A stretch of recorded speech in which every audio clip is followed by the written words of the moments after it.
숫자 중에 계속 반복돼서 혹은 굉장히 중요하게 여겨지는 숫자들이 있습니다. 뭐 예를 들어서 1, 하나님은 하나시다라는 것을 뜻하고 3, 그렇죠?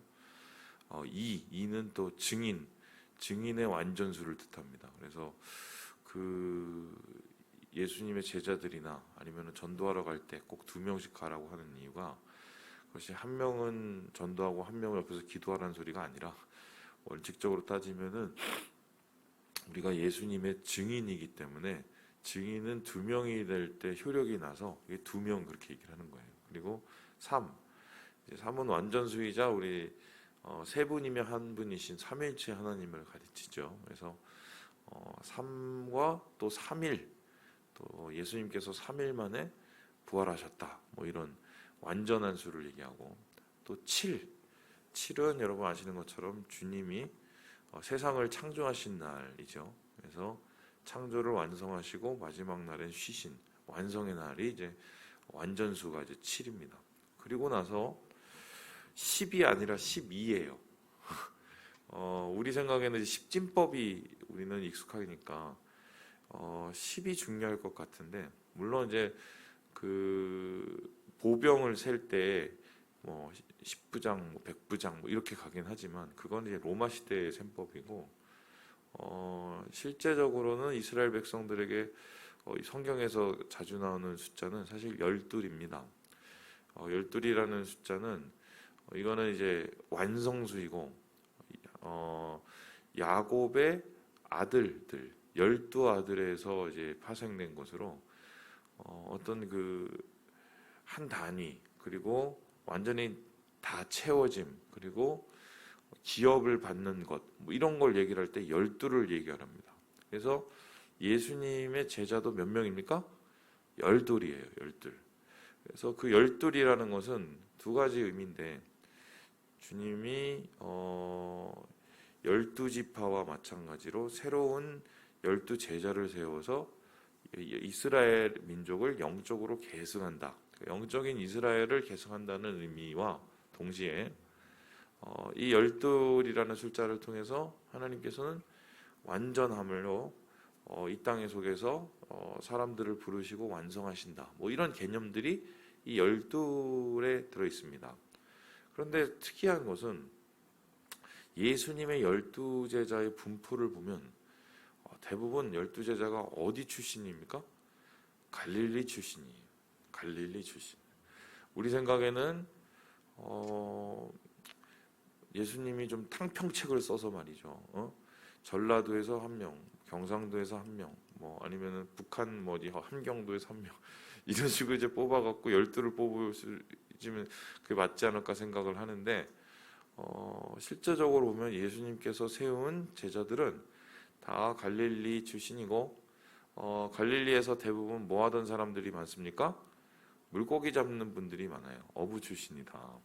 의외죠. 왜냐하면 예수님이 어부가 아니라 목수란 말이에요.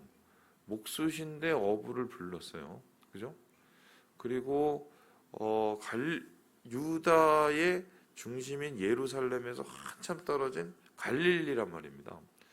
갈릴리는 지금 우리로 따지면 어디 정도 되냐면, 예루살렘이 서울이라고 친다면은 갈릴리는 제일 끝이에요. 그러면 지금 북한으로 따지면 한경도가 되는 거고, 남한으로 따지면 저기 그 뭐 삼천포라고 그러나요? 그 정도 되는 거예요. 저 밑에. 근데 그 수준의 이 먼 거리, 그러니까 문화적 혜택을 상당히 덜 받는 곳이고, 그리고 이 갈릴리라는 곳은 여러분 어떤 곳이냐면은 반골들이 살고 있는 동네였어요. 그래서 예수님이 오시기 전에도 이 로마에 대항하는 이 무리들이 이 갈릴리 지역을 중심으로 활동을 하면서 일종의 그 폭동을 일으킵니다. 로마 입장에서 보면 폭동이고, 유대 입장에서 보면 독립운동이죠. 폭동을 일으켜서 뭐 살상과 좀 전쟁이 있는 뭐 그런 지역이 반골 지역, 골치 아픈 지역이 갈릴리인데, 바로 그 갈릴리라는 지역에서 활동을 하시면서 열두를 어부들을 모으시는 예수님의 모습. 우리는 도대체 이게 왜 이렇게 될까 상당히 궁금하게 되는 거죠. 근데 더 흥미로운 게 오늘 이 말씀 속에서 빌립과 나다나엘을 부르세요. 이 빌립과 나다나엘도 사실 별거 없는 그 지역의 어부나 뭐 기타 등등의 사람들이었는데, 근데 이 사람들을 부르는데 지금 보니까 빌립은 아마 안드레나 베드로 쪽에서 통해서 예수님을 만난 것 같고, 또 빌립은 자기가 친한 나다나엘에게 예수님을 소개하지 않습니까? 그런데 나다나엘의 말이 기가 막힙니다. 우리 함께 46절의 말씀을 같이 한번 읽어보도록 하겠습니다. 46절입니다. 시작. 나다나엘이 이르되 나사렛에서 무슨 선한 것이 날 수 있느냐. 빌립이 이르되 와서 보라 하니라. 그러니까 이게 어떻게 되냐 보세요. 갈릴리 출신인데 그 유대 전체에서 보면 갈릴리라는 지역은 사실 상당히 이제 외진 지역이란 말이에요. 근데 그러면은 뭐 지금은 좀 덜하긴 했지만 옛날에는 시골 분들이 이제 시골 출신들이 서울에 올라오면은 좀 뭐 아무도 얼굴에 그 나는 시골 출신이라고 쓰여 있지 않은데도 불구하고 이게 마음에 좀 부담들이 있으셨단 말이에요. 지금은 뭐 문화가 전체적으로 막 많이 번지니까 옛날 같진 않지만 그러면은 기본적으로 이제 컴플렉스를 가질 수도 있는 그런 위치인 사람이에요. 그런데 그런 나다나엘이 어떻게 보면은 이 나사렛이라는 동네를 더 낮게 보는 거죠. 그러니까 자기도 컴플렉스인데 그걸 가지고 있는 사람이 이 나사렛을 보면서 거기에 뭐 이러는 거예요. 그러면은 첫 번째는 얼마나 이 나사렛이라는 동네가 뭐 후졌으면 외졌으면 이런 소리를 하나 싶은 거고, 두 번째는 이 사람의 심리라는 게 참 묘하죠. 항상 사람은 자기중심적으로 생각을 하기 때문에 자기의 처지는 생각을 하지 않고는 자기중심에서 또 다른 사람들을 또 그렇게 보는 이 상당히 좀 이렇게 흥미로운 모습이라고 할 수 있겠습니다. 그런데 이 나다나엘이 말하는 나사렛에서 무슨 선한 것이 날 수 있겠느냐라는 이 말은 그러한 개인적인 감정들과 생각을 가지고 있는과 동시에 이 나다나엘이 어느 정도의 성경적 지식을 갖고 있었다는 것을 알 수 있습니다. 왜냐하면은 지금 이 사람이 예수님을 만난 곳이 어디였냐면은 무화과 나무 아래 근처예요. 근데 무화과 나무 아래에서 이 사람이 뭘 하고 있었느냐? 아마 그곳에서 뭐 묵상을 하거나 아니면은 뭐 기도를 하거나 그랬겠죠. 거기가 일종의 우리로 따지면은 이 뭐랄까요, 마을 회관 내지는 무슨 뭐 교회 뭐 이런 데가 될 수가 있어요, 마을 지역에서는. 근데 거기에서 나다나엘은 아마 이 다시 오실 메시아에 대한 어떤 그런 기대감을 가지고 그런 뭐 이사야서나 이런 것을 묵상했을 수 있는데, 그 성경에 보면은 예수님은 어디서 태어났느냐? 이 유대 작은 마을 베들레헴에서 태어난 말이 있단 말이에요. 그러니까 아마 이러한 성경적 지식을 근거로 해서 나사렛은 메시아가 태어날 곳이 아니라는 것을 좀 알고 있었던 것이 아닌가, 이렇게 추정을 할 수 있습니다. 그래도 상당히 자기 해석적인, 자기 중심적인 생각을 가지고 있는 편견에 머무른 지금 이 한 사람이 바로 나다나엘이라고 할 수 있습니다. 그런데 놀라운 것은 이 나다나엘이 예수님의 제자가 됐다는 것입니다. 그것도 예수님의 12제자가 12제자 중에 한 명이 됐다는 거예요. 특별히 이러한 자기의 생각, 자기의 편견, 자기가 있는 경험치의 그 한계 속에서 갇혀 있었던 이 나다나엘을 예수님께서 찾아오셔서 부르신 거죠. 그런데 예수님께서 이 사람을 부르시면서 하신 말씀이 이제 두 가지예요. 우리 함께 우리 47절의 말씀을 같이 한번 읽어보도록 하겠습니다. 시작. 예수께서 나다나엘이 자기에게 오는 것을 보시고 그를 가리켜 이르시되 보라 이는 참으로 이스라엘 사람이라 그 속에 간사한 것이 없도다. 야, 이 사람 참 간사함이 없다. 참 이스라엘이다. 이제 이스라엘이라는 사람이 뭐냐면 야, 이 사람은 그냥 속과 거기 똑같은 사람이다. 뭐 이런 뜻이에요. 진실한 사람이네 이렇게 얘기해요. 그러니까 예수님께서 이 사람에 대한 이 편견에도 불구하고 그 사람의 중심을 보시죠. 나다나엘은 예수님을 편견으로 보는데 예수님은 우리를 편견 없이 보세요. 우리가 세상이나 사람들을 만날 때 비뚤어진 눈으로 세상을 바라보면서 비뚤어진 눈으로 사람을 바라보면서 일을 그르친 적이 되게 많죠. 저도 그런 경험이 있습니다. 그런데 우리 예수님은 이러한 우리의 부족함에도 불구하고 우리를 있는 모습 그대로 보십니다. 우리의 존재 그대로 보세요. 그리고 그 존재 그대로 보심과 동시에 예수님이 이렇게 얘기를 하시죠. 우리 함께 48절의 말씀을 같이 한번 읽어보도록 하겠습니다. 시작. 나다나엘이 이르되 어떻게 나를 아시나이까? 예수께서 대답하여 이르시되 빌립이 너를 부르기 전에 내가 무화과 나무 아래 있을 때에 보았노라.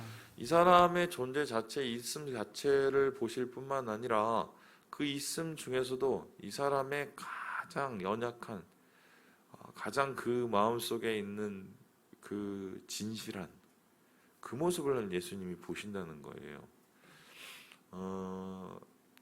나다나엘은 아마 여기서 굉장히 어떤 인생의 고난과 어려움 속에 그 무화과 나무에서 기도를 했을지도 모르겠고, 아니면은 괴로움 속에 한숨을 쉬고 있었을지도 모르겠죠.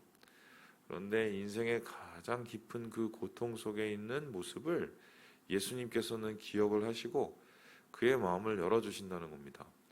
우리를 있음 그대로 보실 뿐만 아니라 우리의 깊은 한숨을 보시는 거죠. 예수님이 사람을 보실 때 이렇게 보세요. 저는 이러한 예수님이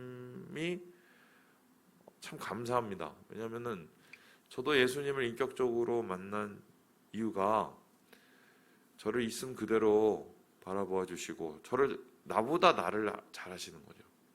그리고 가장 나의 깊은 한숨을 예수님이 만져주시고, 이게 사실 인격적인 만남이거든요.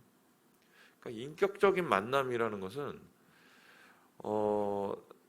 그냥 뭐 예수님을 머리로 알고 또한 예수님을 무슨 뭐 막 기도를 하다가 막 불을 받아갖고 막 이게 인격적인 만남이 아니에요. 물론 이제 도움은 될 수는 있어요. 그래서 방언을 한다던가 뭐 아니면은 무슨 뭐 임파테이션 체험을 한다던가, 그게 무슨 이 영적 경험치를 높이는 도움은 될 수가 있는데 그것 자체가 인격적인 만남은 아닙니다.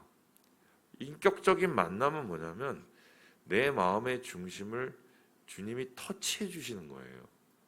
마치 오늘 나다나엘의 마음속에 있는 가장 깊은 곳에 내면에 있는 그 아픔, 그의 존재의 가장 큰 구멍, 그의 공허함, 그의 외로움, 그곳을 주님이 만지고 계시지 않습니까?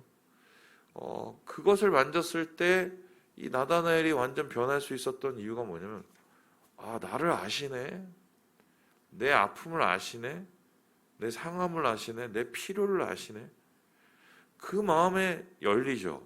그리고 그 열림을 통해서 예수님을 그리스도로 바라보고 따를 수 있게 되는 것 아니겠습니까? 그래서요, 예수님을 이렇게 인격적으로 만난 사람들은 변해요. 삶이 변해요. 이 삭개오를 한번 생각을 해봅시다.